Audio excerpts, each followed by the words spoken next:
जालौन की जनता के बीच पहुंचकर उनकी समस्याएं सुनना और विकास के मुद्दों को मजबूती से उठाना ही अपना मुख्य उद्देश्य बताते हुए समाजवादी पार्टी की महिला नेता रश्मि पाल लगातार कालपी विधानसभा क्षेत्र में जनसंपर्क अभियान चला रही।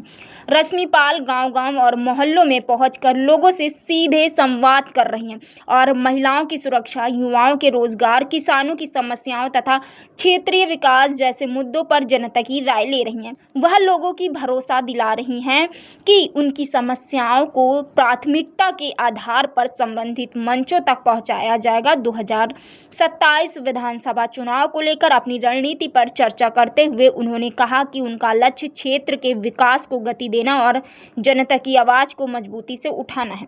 उन्होंने कहा कि कालपी क्षेत्र में बुनियादी सुविधाओं, शिक्षा, स्वास्थ्य और रोजगार के अवसरों को बढ़ाने पर विशेष ध्यान दिया जाएगा। रश्मि पाल ने कहा कि वह लगातार जनता के बीच रहकर उनकी समस्याओं को समझने और समाधान की दिशा में कार्य करने के लिए प्रतिबद्ध हैं। मैम क्या नाम है? रश्मि पाल। मैम समाजवादी पार्टी के आप काफी विधानसभा से टिकट मांग रहे हो जी। तो अगर समाजवादी पार्टी अगर आपको टिकट दाव खेलता है तो सबसे बड़े मुद्दे कौन से रहेंगे कालपी?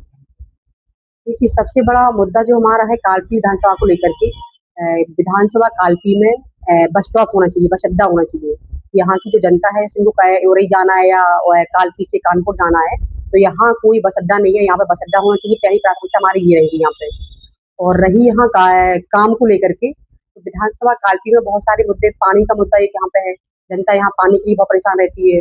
और जो रोड है, रोड आपका ब्लॉक कदौरा में देखा जाए, ब्लॉक कदौरा ही नहीं, हमें लगता है ब्लॉक कुटमंद हो, चाहे आपका ब्लॉक महिबा हो या ब्लॉक कदौरा हो या कालपी नगर में, कुछ बहुत सारे ऐसे रोड है जहाँ बहुत सारे रोड टूटे फूटे पड़े हैं। वो चाहे वर्तमान की सरकार हो, चाहे वर्तमान के विधायक हो या कोई भी हो, उन्होंने नहीं बनवाए हैं। आपका ब्लॉक कदौरा में देखा जाए, आपका बरही बम्बा से लेकर के जो रोड जाता है गलौली के लिए, इतना बेकार रोड है। यदि वहाँ व्यक्ति कोई बीमार पड़ जाता है तो उनको यदि उपचार के लिए कहीं बाहर कालपी या आपका झांसी या उरई जाना पड़ जाए तो मुझे नहीं लगता कि वो समय से वहाँ पहुंच पाएंगे और समय से उनका उपचार हो पाएगा। तो विधानसभा कालपी में बहुत सारे ऐसे मुद्दे हैं। पानी का मुद्दा है, वर्तमान देखा जाए बीजेपी सरकार ने चलाई थी योजना, नमामि गंगे वाली योजना। तो अभी आपका ब्लॉक कदौरा में गाँव पड़ता है आपका जमरेही। तो जमरेही में जब वहाँ मैं गई तो मुझे गाँव के कुछ बुजुर्ग लोग मुझे वहाँ मिले, तो उन्होंने मुझे बताया कि मैडम मेरे यहाँ गाँव में टंकी तो बन गई है, लेकिन मेरे यहाँ बोले पानी की लाइनें नहीं बिछी हैं, पानी नहीं आ रहा मेरे यहाँ गाँव में। तो ऐसे जमरेही के अलावा ऐसे बहुत सारे ऐसे गाँव हैं कि जहाँ पानी की बहुत ज़्यादा किल्लत है। तो मुझे लगता है कि पानी का मुद्दा भी एक यहाँ विधानसभा कालपी में एक अहम मुद्दा है।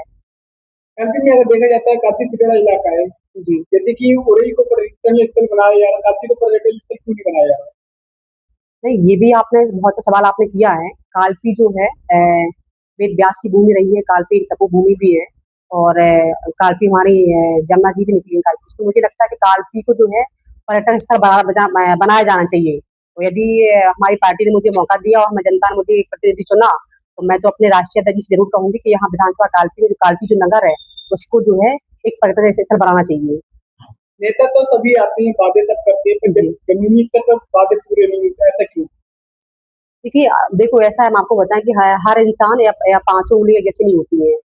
कोई व्यक्ति कहता है, कोई व्यक्ति करके दिखाता है, तो हर व्यक्ति ऐसा नहीं है। यदि आप देखो जैसे हम भी एक जनता बीच में काम करते हैं, यदि जनता ने मुझे मौका दिया, पार्टी ने मुझे मौका दिया, हम ऐसा कुछ करके दिखाएंगे तो जनता हमसे जुड़ी रहेगी। यदि व्यक्ति ऐसा कुछ करके नहीं दिखाता है तो जनता उनका साथ छोड़ देगी उनका। जैसे कि राष्ट्रीय अध्यक्ष ने आदरणीय लीडर कहा टिकट उसको दिया जाएगा जो जमीनी स्तर पर काम करेगा, जी। ये सही बात है? नहीं, ये बहुत सही बात है। तो मैं अपने माननीय राष्ट्रीय अध्यक्ष से इनकी जो उन्होंने जो बात रखी है, मैं उनकी बात से बहुत खुश हूँ क्योंकि कभी-कभी होता क्या है कि बहुत सारे नेता जो जमीन पे काम करते हैं, उनको मौका नहीं मिलता है। जो लोग, कुछ नेता जो पार्टी छोड़ कर के आ जाते हैं और उनको मौका मिल जाता है। तो जिससे जो जमीनी जो नेता होते हैं पार्टी के, जो जमीन पे काम करते हैं, तो कहीं न कहीं वो हताश हो जाते हैं कि मैं जमीन पे 10 साल से काम कर रहा हूँ या 5 साल से काम कर रहे हैं, तो हमें मौका नहीं मिला। वो अगला व्यक्ति 4 दिन से पार्टी छोड़ कर के आ गया, उसको मौका मिल गया। तो ये माननीय राष्ट्रपति जी का बहुत सराहनीय फैसला है। हम भी उनके फैसले में शामिल है कि मतलब जो उन्होंने फैसला दिया है तो उनको ऐसे नेताओं को, ऐसे कार्यकर्ताओं को मौका देना चाहिए जो जमीन से जुड़ के काम करे, तो जनता के बीच में रहे। ऐसे लोगों को मौका मिलना चाहिए। क्योंकि अगर आपको टिकट मिलता है जी। तो आपकी सबसे बड़ी प्राथमिकता क्या रहेगी कालपी में? नहीं, हमने अभी जो आपको बताया है कि हमारी पहली प्राथमिकता यही रहेगी शिक्षा, स्वास्थ्य और रोड और आपका पानी का हो गया, पानी की जहाँ दिक्कत है वो पानी का हो गया, और आपका कालपी नगर में जो बस अड्डा है, इन सब चीजों को लेकर के हमारी पहली प्राथमिकता रहेगी। समाजवादी पार्टी में 3 नाम ऐसे निकल के आ रहे हैं, पर तीनों में नाम अगर किसी को टिकट मिलता है, तो समाजवादी पार्टी किस तरह से मैदान में उतरेगी? जी, पहला है रामेंद्र त्रिपाठी, जिला पंचायत अध्यक्ष, श्री रामपाल, और आपका नाम निकल के आ रहा है। या इसके अलावा और किसी का भी निकल के आता है, तो आप जो समाजवादी पार्टी किस तरह से मैदान में उतरेगी? देखिए हम तो देखो समाजवादी पार्टी के सिपाही हैं, समाजवादी पार्टी के विचारधारा जुड़े हैं और समाजवादी पार्टी का हम काम कर रहे हैं। जो हमारे माननीय श्री भैया अखिलेश यादव जी का जो भी फैसला होगा, हम उनके फैसले का स्वागत करेंगे, और जिसका भी वो टिकट कर देंगे, हम उनका सहयोग करेंगे। जैसे कि उत्तर प्रदेश की सरकार अभी हाल ही में योगी आदित्यनाथ जी खुले मंच पे कहते हैं कि गुंडों की सरकार है, समाजवादी गुंडों की सरकार है या नहीं? देखिए, हमें लगता है कि ऐसा जो बयान जो व्यक्ति जो कर रहा है, कहीं न कहीं वो खुद गुंडा होगा। अभी तो ऐसे बयान दे रहे हैं।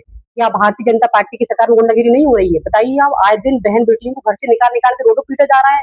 अभी वर्तमान देखिए, चंदौली की जिला अध्यक्ष महिला सभा की पटेल समाज से आती हैं वो, उनको जो है बीजेपी के गुंडों ने घर से निकाल उनके घर में घुस के ही उनको उतने लात जूतों से मारा, मतलब उनके ऊपर एक जानलेवा हमला किया है। मुझे लगता है कि भारतीय जनता पार्टी के सबसे ज़्यादा गुंडे हैं। युवाओं को शिक्षा क्यों नहीं मिल पा रही है ये गवर्नमेंट में? ऐसा क्यों? देखिए, ये भारतीय जनता पार्टी की सरकार में चाहे युवा हो, चाहे किसान हो, हर व्यक्ति परेशान है। ये कहते कुछ और है, करते कुछ और है, इनकी कथनी करनी बहुत अंतर है। ना इनके पास रोजगार है, ना इनके पास कोई शिक्षा के लिए कोई साधन है, ना इनसे किसान खुशहाल है। इनकी सरकार में अगर मुझे लगता है कि हमने शायद 28-29-30 साल के हम ही हो रहे हैं, और मैंने देखा है कि सबसे ज़्यादा अगर महिलाओं से अत्याचार हुआ है, युवाओं को बेरोजगारी से निकाला गया है, तो ये भारतीय जनता पार्टी की सरकार में ही हुआ। सबसे ज़्यादा जो बलात्कार जो हुए हैं, वो बीजेपी की सरकार में ही हुए हैं। तो बीजेपी की सरकार में कोई काम नहीं हो रहा है, चाहे वो महिला हो, चाहे वो युवा हो, चाहे किसान हो, हर व्यक्ति परेशान है। यदि एक सवाल और है, अभी हाल ही में यूपीएससी की परीक्षाएं जो परीक्षा का पेपर लीक का मामला निकल के आया, इस पेपर लीक के मामले में लगाम लगना चाहिए या नहीं? नहीं, बिल्कुल लगाम लगनी चाहिए। मैंने देखा है जब से मैंने अपना होश संभाला है, जब से मैं बीजेपी की सरकार आई है, इन्होंने अपनी सरकार में कोई वैकेंसी निकाली, चाहे वो आपकी जो बताया, चाहे वो आपका पुलिस का पेपर हो, चाहे नीट का पेपर हो, कोई भी वैकेंसी हो, कोई भी पेपर हो, इनकी सरकार में कोई भी पेपर निष्पक्ष नहीं हुआ है। जब भी युवा जो है वो पेपर दे के घर नहीं पहुंच पाते और इनका पेपर लीक हो जाता है। भारतीय जनता पार्टी सरकार पूरी तरीके से विफल है।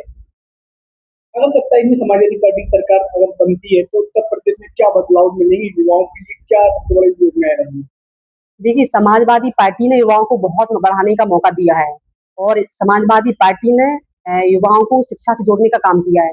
जब माननीय मुलायम सिंह जी मुख्यमंत्री थे, तो उन्होंने जो इंटर पास जो बेटियां होती थी, उनको उन्होंने 20,000 रुपए धनराशि देने का काम किया है। तो उन्होंने साइकिल देने का काम किया है। और जब हमारे भैया श्री अखिलेश यादव जी जो है मुख्यमंत्री बने, तो उन्होंने बेटियों को, युवाओं को, चाहे बेटी हो चाहे बेटा हो, उनको लैपटॉप देने का काम किया है। समाजवादी पार्टी ने हमेशा युवाओं को शिक्षा जोड़ने का काम किया है, और बीजेपी ने कुछ नहीं किया है। बताइए बीजेपी क्या कर रही है?